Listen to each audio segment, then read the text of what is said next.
मारावा के बाँस धैले रोवेले जनक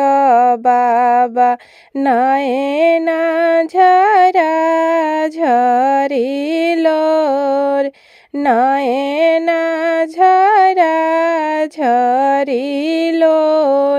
अरे ई धियावा हम के करा के सौंपबी के हो करी है प्रतिपार के हो करी है प्रतिपार अपना महलिया से निकले ले दशरथ समधि सुनी समधि अरज हमार सुनी समधि अरज हमार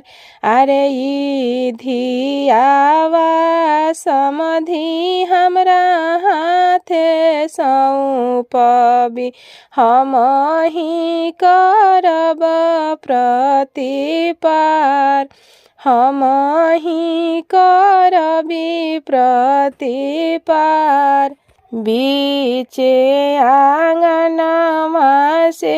बोलेली सुनैना रानी नयना झरा झरिलोर नयना झरा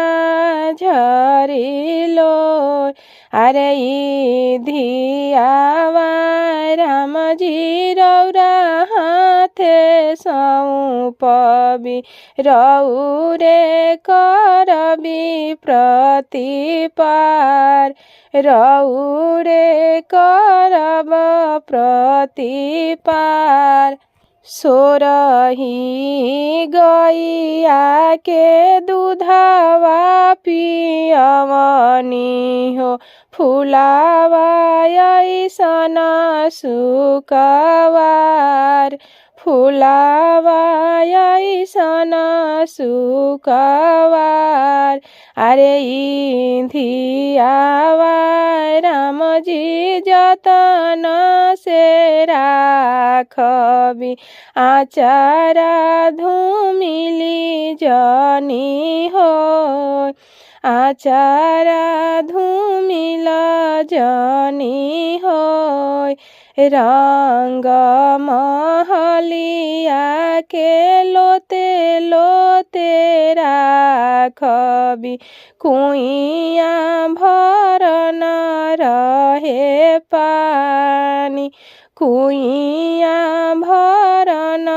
रहे पानी अरे ई धियावा सासु जतन से राखबी आचारा धूमिल जनी होय आचारा धूमिल